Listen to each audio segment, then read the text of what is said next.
Bonjour, j'espère que vous allez bien. Et voilà, Yabino, Maman Kati Kapesa servi traiteur, Kapesa Kitchen, toujours. Et voilà, bande kobalandi. Bon, remarquez le lot toza na recette moi tozo sala. Na limina sala liboke ya mbika. Alors, nakoki kolakisa bino liboke ya mbika ndenge nini okoki kosala yango. Soki poza ya makasa te osali yango vraiment bien pe ebeli pe kitoko. Voilà pona kosala recette na biso ya mbika. Mkola lelo tokozala na besoin ya mbika. Mbika na ngai ya Kinshasa, euti Kinshasa. Ndenge ezala toujours. Mbika na ngai eza onika très bien. Eza vraiment déjà eza ready kande bomoni yango wana. Mbika na biso yango oyo. Mbika. Et puis tosala liboke na biso ya mbika na mbisa okauka o babengi ngolo. Tokotia yango crevette. Et voilà, tu as besoin de maï. Maï, oh, ils ont kati ya bon, na biso eza maï et nde na blender ba assaisonnement na ngande na passé maï wana na tie ah c'est très important. Ya ngande na osala mélange ya mbika. Et voilà, so ezali mba liboso koti na chaîne na biso naza mama Kati Kapesa na saka musala ya servi traiteur musala kolamba na ba fête. Alors, yo oza na fête ya mariage, oza na événement nyonso. Oye pesa melio ko hésiter te ko contacter biso Maman Kati Kapesa ça comme ça na très bien vraiment Amérique mobimba endima et voilà yo pe le kolo ko pesa biso confiance to ko ça musa na biso vraiment oza de suite et voilà pour ko réaliser recette na biso nde na uchi ko epsa bino awa naza na assaisonnement o na niki na tie ndembi ail piment et puis natie cube magie ya crevette.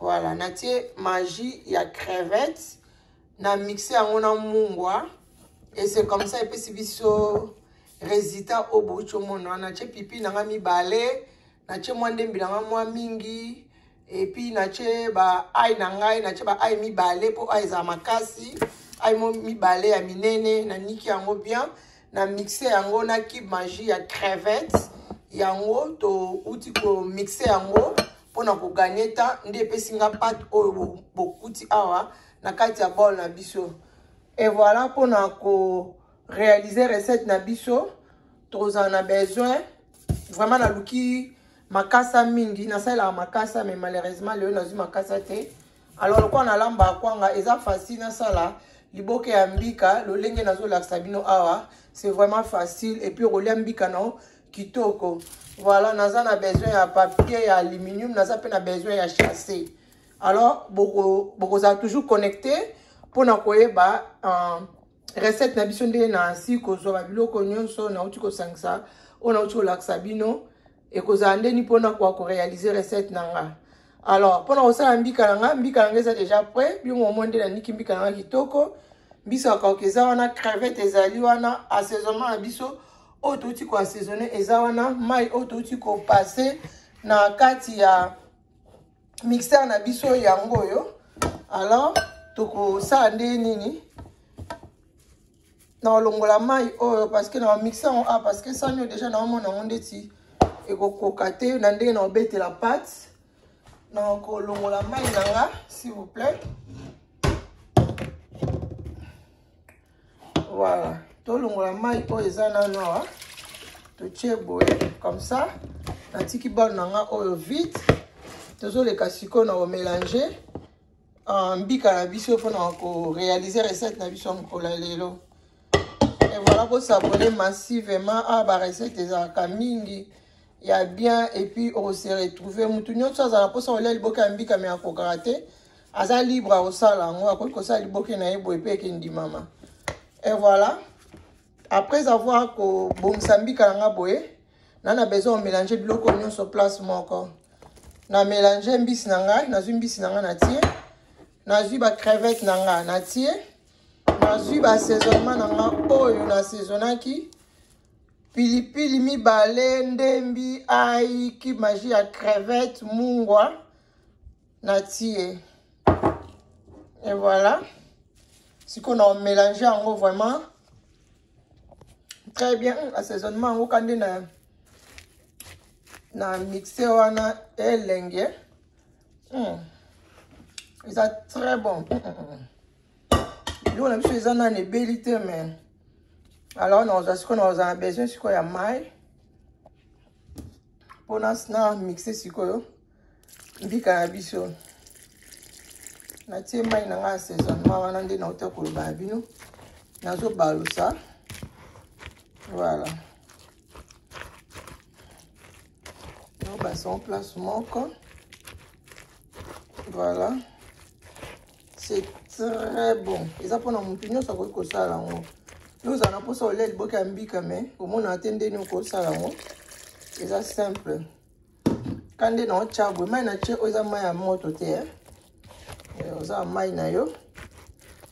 Mai na yo ya pompe kaka, otoki mai na yo quand tu mai ya République démocratique du Congo wana. Otoki mai non na pompe. Bandi ko balusa. Je vous dis du beau que oh, très bon. Quand des boumons y en a des autres tepa wana. Et que ça la vraiment lingue. Mai o ekokite, to ça vraiment pour ça mai. Parce que tout ça là mélange na biso. Vraiment. Alors, toujours mélanger en haut. Il faut un mélange en haut et cause à la tête que ça makasi. Il faut ça vraiment péter. Et ça va vraiment, ils ont un mélangement que ça vraiment péter. Voilà. Ah, on a tient là et l'autre. On a besoin de chama qui te qui pour il boque l'engé kangama. Secret il boque pour il kangama. Ils ont qu'à kotoka na moto. Voilà. Pour ça il boque non secret il boque pour il kangama. Ils ont qui cité ils ont magie ils ont qu'à kotoka na moto. Et voilà nos baksamai.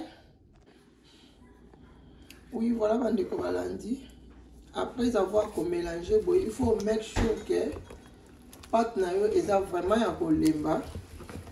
Voilà. Ko baksaka mai, bozo baksaka mai pour non yeba et puis so résultat ni résultat suka na zui yango. Et voilà. Non mais comme mungwa. C'est très bon. Na meki mungu ekoki pilipili pe eyokani ya yango ekenda ndenge wana eza vraiment goût na munoko. Après avoir ko beta pâte boye oza na chasser na onde na oto ko expliquer bino wana nazo kanga sikoyo mbika nanga pour acha na moto ana tandana kanga mbika nanga naza déjà na fix good.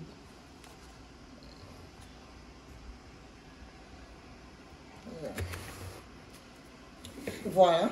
Ah, si on a lina banda okanga mbika nanga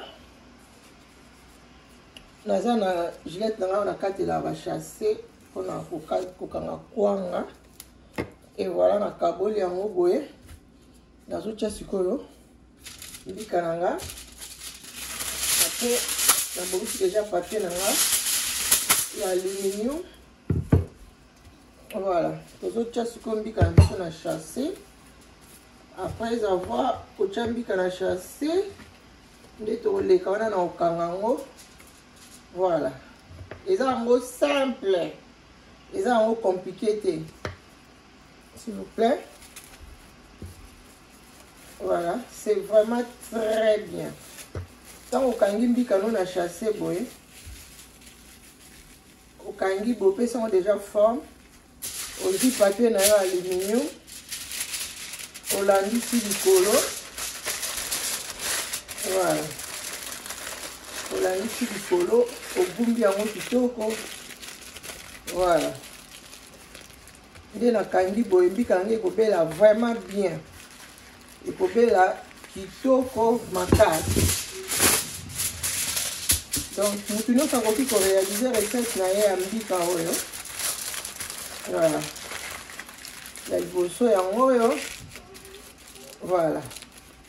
Mbika liboso yango oyo. Tokoti na mususu ainsi de suite. Et voilà. Recette moko vraiment très bien. Vous avez pour ça mbika ozo bate ah mbika on sala on ndenge nini. tozokanga mbika na biso totie mbisi ya kokauka na crevette. C'est très bon, je vous dis. Encore le pauvre, il y a yemoko, yeme, maman katika pesa servi traiteur. Besoin de nous kangambi kananga. Wata no chon na moto. Je vous dis très kitoko. Dena kangi boye ko funga mana ngote pour na sala ngo déjà bongo. Alors on a juste là la sabino. Ainsi de suite. Voilà. Tango kangi bongo. Aujourd'hui aluminium déjà est facile taka. Kokanga liboke. Alors tango etoka et kokangama. Secret ya mbika ekangama eza kaka kotoka na moto.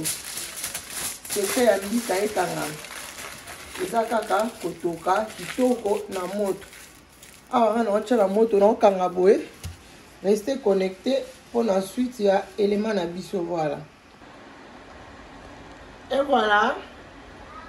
Résultat ya mbika na biso to kangi nyonso yango yo. Eza ki tellement ebele. Oza ba commande ya ba mbika ba basala ki ya s'il vous plaît.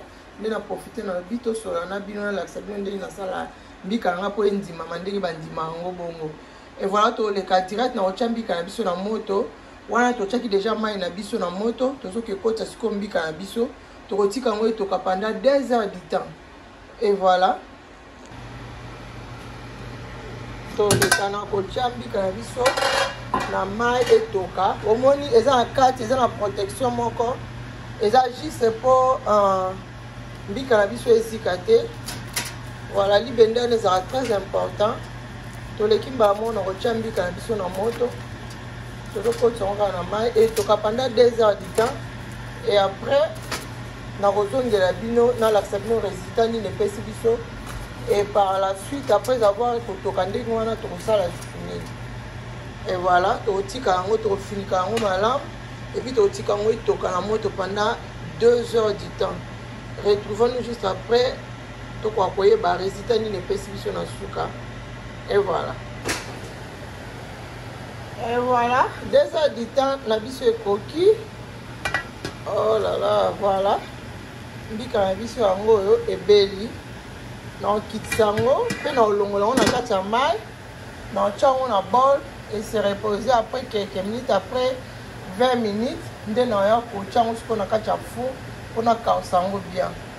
Et voilà, retrouvons-nous juste après pour la suite il y a élément la biso to olongola on la moto. Tozo kanga réchaud na biso to longo na moto et puis beaucoup akoye ba suite après puis suite c'est très bon.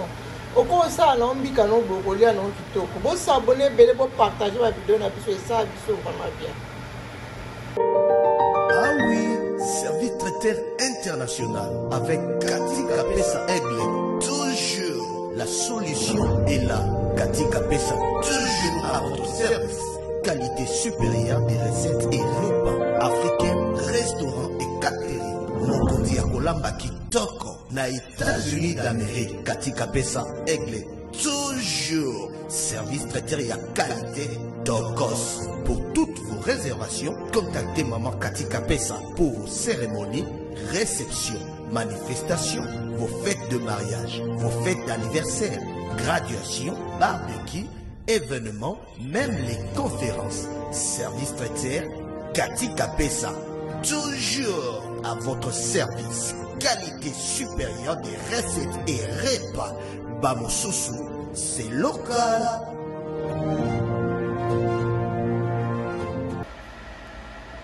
Et voilà, à de côté on a fou. Tu retiens pendant 30 minutes. Tu on a fou pendant 30 minutes. Et après 30 minutes, ce vidéo a fait belli. Comme ça, on a présenté nos résultats à Souka et à Mbika Nabiso Autoritiko Salam Kolalelo. Et voilà, restez connectés pour la suite. Élément Nabiso Autokote, on a fou. Voilà.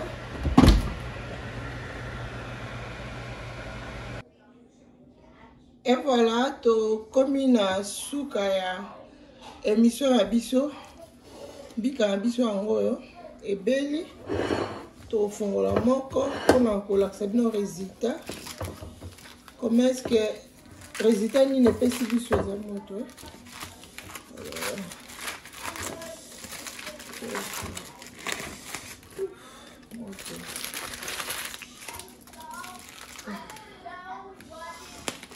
Nagana za resufu na moto. Zoma ndenge ebimisa moto donc eza vraiment moto makasi voilà. Mbika biso yango ebeli. Résultat yango oyo, mbika yango oyo, rien à dire. Eza vraiment très kitoko. Kobanga te ke po chaki chasse ko tchana frotte. Donc eza plastique moko ezali po na food. Eza vraiment très bien conservé. Bah ça là on va pour la vidéo aux a déchuté. So on vient de chasser à pamba beauté le collant réchaud aux zika et aux a résultat mabe. Mais ce qu'on garder en haut encadré en haut bien chez aluminium, je pense pas que aux a déçu. Voilà, mbika monsieur kangami tellement. Non mais quand moyen au four comme ça. Total résultat yasuka. Vraiment rien à dire voilà et beli tellement kitoko olia ngona elubu nyonso ko hésiter te ko réaliser recette pour et ça vraiment kitoko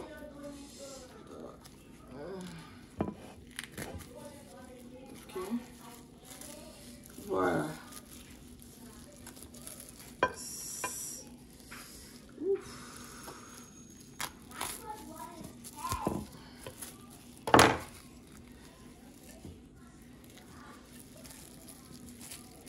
voilà bika biso yango yo ebeli okolia yango na nyonso lingi na mapa okolia na kwanga et voilà pour s'abonner belé massivement vraiment bino omoni bika biso yango yo sorry bika biso yango yo résultat yango na suka omoni chasse ezaki na kati yango tolongoli et puis tolongoli aluminium yango mbika biso yango ekangami kitoko bio mondinge ebimisa milinga ebeli pe kitoko kolia yango na musuni nyonso okolia yango na même na fufu okolia yango na eloko nyonso olingi okoki pe kozwa kwanga na yo te likemba na yo okolia vraiment ekozala kitoko voilà bokoki ko réaliser pe recette oyo mbika na biso yango esami vraiment eza elengi eza vraiment kitoko.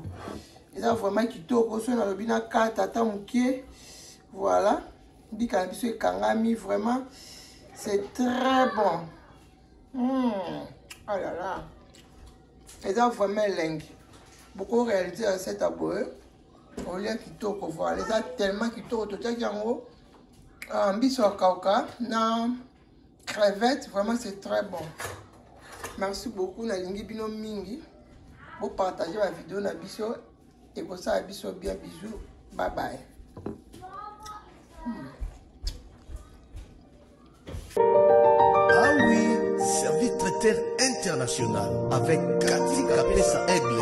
Toujours la solution est là. Cathy Kapesa, toujours à votre service. Qualité supérieure des recettes et repas africains, restaurants et catering.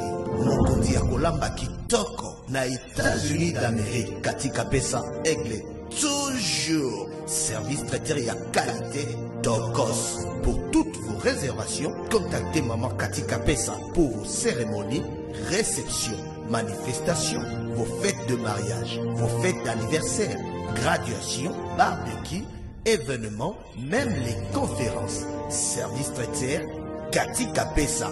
Toujours à votre service. Qualité supérieure des recettes et repas. Bamosusu, c'est local.